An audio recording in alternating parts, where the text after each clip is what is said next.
मेवात में यूनिवर्सिटी कहाँ बने, ये सवाल आज हर गली मोहल्ले में गूंज रहा है। लेकिन एक सवाल है जो शायद हम सब जानबूझकर इग्नोर कर रहे हैं। अगर कल यूनिवर्सिटी बन भी गई तो क्या मेवात के स्कूलों से निकलने वाले बच्चे उस यूनिवर्सिटी के एंट्रेंस एग्जाम को क्लियर कर पाएंगे?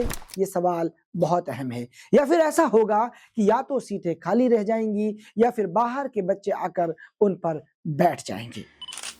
दोस्तों, जैसे ही नूहू डीसी ऑफिस से लेटर जारी हुआ, मेवात यूनिवर्सिटी का मुद्दा पूरे इलाके में सबसे बड़ा डिस्कशन बन गया। कहां बने यूनिवर्सिटी, कौन सा ब्लॉक ज्यादा सही है, किस जगह जमीन ज्यादा सूटेबल है, हर तरफ बातचीत हो रही है। और सच में ये एक बहुत पॉजिटिव बात है। अलग अलग जगहों से यूनिवर्सिटी के लिए जमीन देने के प्रस्ताव सामने आ रहे हैं। लोग खुद आकर आगे बढ़ रहे हैं और कह रहे हैं कि हमारे गांव में यूनिवर्सिटी बना दी जाए, यहाँ पर जगह अवेलेबल है, यहाँ बना दी जाए। ये अपने आप में एक बहुत सुखद और उम्मीद देने वाली खबर है।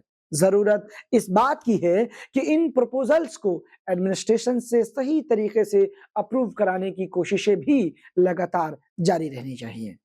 लेकिन दोस्तों, इसी बीच मेवात के कुछ टीचर्स और एजुकेटर्स और समझदार लोग एक बहुत जरूरी सवाल पूछ रहे हैं। वो सवाल ये है कि क्या आज मेवात के स्कूल ऐसे बच्चे तैयार कर पा रहे हैं जो कॉम्पिटिटिव एग्जाम्स क्लियर करके यूनिवर्सिटी में अच्छे नंबरों के साथ दाखिला ले सकें? या फिर ऐसा होगा कि या तो बहुत सी सीटें खाली रह जाएंगी या बाहर के लोग आकर उन पर बैठ जाएंगे? ये सवाल बेहद अहम है। ये सवाल अनकंफर्टेबल जरूर है, लेकिन इग्नोर नहीं किया जा सकता। और मैं साफ कह दूं कि इस वीडियो का मकसद ये बिल्कुल नहीं है कि अगर स्कूल्स कमजोर हैं तो मेवात में यूनिवर्सिटी नहीं बननी चाहिए, बल्कि मेरा कहना यह है या हमारा कहना यह है कि हम सिर्फ इतना कहना चाहते हैं कि यूनिवर्सिटी की दौड़ में स्कूल्स को पीछे छोड़ देना हमारे बच्चों के लिए नाइंसाफी होगी, हमारे बच्चों के साथ नाइंसाफी होगी। क्योंकि अच्छे स्कूल्स ही अच्छी यूनिवर्सिटी की असली नींव होते हैं, अच्छी यूनिवर्सिटी की बुनियाद होते हैं।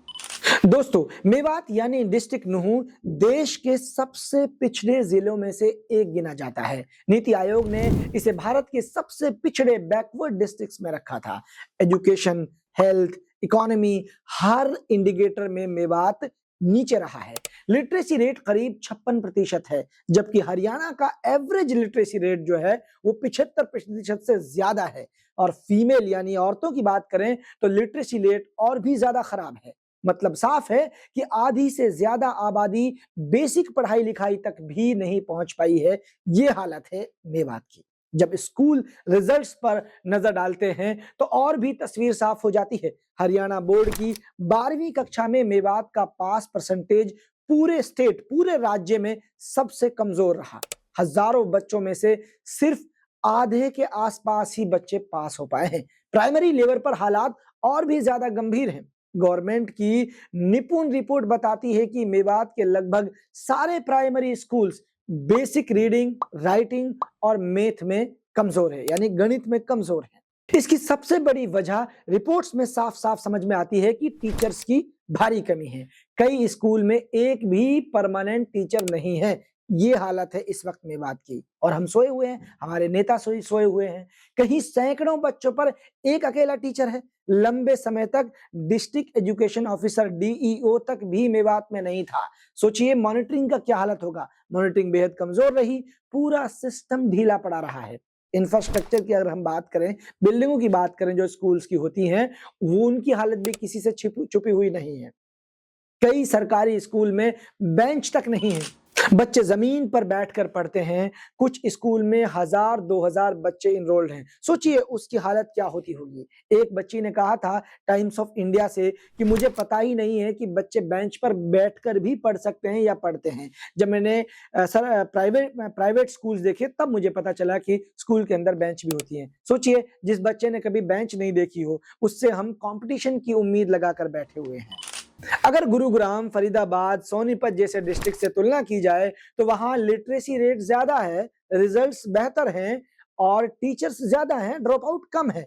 लेकिन अगर हम मेवात की बात करते हैं, लिटरेसी रेट यानी साक्षरता दर बेहद कम है, रिजल्ट्स खराब हैं, टीचर्स की भारी कमी है और इंफ्रास्ट्रक्चर भी बेहद कमजोर है। ये सब गवर्नमेंट डेटा से प्रूव होता है। यानी गवर्नमेंट की जो रिपोर्ट्स हैं, उनसे ही ये बातें हम आपको बता रहे हैं, कोई नई अपनी तरफ से हम ये बातें आपको बतला नहीं रहे हैं। अब आप खुद फैसला कीजिए, जब टीचर्स नहीं हैं, बेंचेस नहीं हैं, बेसिक एजुकेशन कमज़ोर है और ड्रॉप आउट बहुत हाई है, तो स्कूल रिज़ल्ट का खराब होना कोई आश्चर्य, कोई ताज्जुब की बात नहीं है। इसलिए ज़रूरी है कि यूनिवर्सिटी के लिए आवाज़ उठाते हुए, उसके लिए झंडा बुलंद करते हुए हम मेवात के स्कूल्स को हरगिज़ ना भूलें। उनको हम ज़रूर याद रखें। स्कूल स्ट्रॉन्ग होंगे तो यूनिवर्सिटी अपने आप स्ट्रॉन्ग बनेगी, बेहतर बनेगी। यही बैलेंस्ड डेवलपमेंट है, यही असली जो इंसाफ है मेवात के बच्चों के साथ, वो तभी हो पाएगा। और अब एक बहुत ज़रूरी एग्ज़ाम्पल से मैं आपको एक बात समझाने की कोशिश करता हूँ। आज से कुछ साल पहले आपको याद होगा कि मेवात में डॉक्टर्स की हालत क्या थी? आप सबको याद होगा, डॉक्टर्स बिल्कुल भी नहीं थे। हर गाँव में ज़्यादातर झोला-छाप डॉक्टर्स ही मिलते थे। फिर लोगों की लंबी माँग के बाद नूंह के अंदर शहीद हसन खां मेवाती मेडिकल कॉलेज बना। डॉक्टर्स को कई गुना वेतन देकर, कई गुना सैलरी देकर मेवात लाया गया। लेकिन उसके बावजूद भी जो डॉक्टर्स हैं, वो यहाँ पर नहीं रुके। वो यहाँ से छोड़कर चले गए। फिर भी ज़्यादातर डॉक्टर्स टिक नहीं पाए। क्यों? बहुत आम सी बात है, बहुत साफ बात है। क्यों? क्योंकि उनके बच्चों के लिए मेवात के अंदर स्कूल अच्छे नहीं थे। आज भी आप अगर देखें तो मेडिकल कॉलेज में करीब 95% स्टूडेंट्स बाहर के हैं, जो मेडिकल स्टूडेंट्स हैं, और जो डॉक्टर्स भी हैं ज़्यादातर हैं, वो भी बाहर के ही हैं। मेवात के बहुत ही कम डॉक्टर्स हैं, बल्कि डॉक्टरों के पद जो है वो खाली पड़े हुए हैं।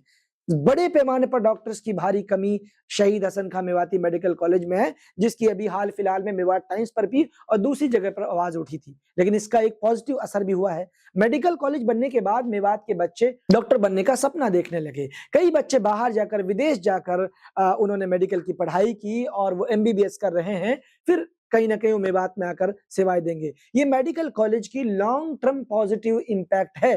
ठीक उसी तरह यूनिवर्सिटी भी फ्यूचर में, मुस्तकबिल में स्कूल्स को इम्प्रूव करेगी। लेकिन सवाल ये है कि कहीं ऐसा ना हो कि इस इंतज़ार में मेवात की एक पूरी पीढ़ी, एक पूरी नस्ल इस मौके से महरूम रह जाए, वंचित रह जाए, उनकी बेसिक एजुकेशन ना हो सके, वो एक तरीके से एजुकेशन में तरक्की ना कर सके। इसलिए अभी कदम उठाने होंगे और सबसे पहले आवाज़ उठाना होगा आपको, यानी वो अवाम को खड़ा होना होगा, क्योंकि जब अवाम खड़ी होती है, तो नेता अपने आप खड़े हो जाते हैं। ये मेवात का दस्तूर रहा है। मेवात में काबिल लीडर्स हैं, उन्हें एक्शन लेना होगा। गवर्नमेंट पर दबाव बनाकर या समझदारी और सलीके से बातें रखकर इन मांगों को पूरा करना होगा। स्कूल्स की जो जो जो हालत है, उसको बेहतर करने के लिए प्रयास करने होंगे। तभी जाकर हम सच में कह पाएँगे कि हम मेवात के विकास की बात कर रहे हैं, उसके लिए हम प्रतिबद्ध हैं, उसके लिए हम पुरज़्म हैं। वरना इन बिखरे हुए तारों से क्या बात बने? इन बिखरे हुए तारों से रोशनी नहीं हो सकती है। मुझे उम्मीद है कि आप इस वीडियो को हर मेवाती तक ज़रूर पहुँचाएँगे, पूरे मेवात में इस वीडियो को शेयर करेंगे, ताकि एक मोमेंटम क्रिएट हो, ताकि हर एक आदमी के दिल से ये आवाज़ आए कि हमें अपने स्कूल को बेहतर करना होगा, ताकि यूनिवर्सिटी की माँग को और मज़बूती के साथ उठाया जा सके। इसलिए बेहद ज़रूरी है कि हम सब यूनिवर्सिटी की माँग को मजबूत करते हुए अपने स्कूलों के लिए भी आवाज़ उठाएँ और उनकी हालात को, उनके इंफ्रास्ट्रक्चर को, उनके एजुकेशन सिस्टम को बेहतर करने के लिए हर संभव प्रयास करें। बहुत-बहुत शुक्रिया इस वीडियो को आखिर तक देखने के लिए। आप ज़्यादा से ज़्यादा इस वीडियो को शेयर करें। मेवात टाइम्स को आप सब्सक्राइब करना हरगिज़ ना भूलें।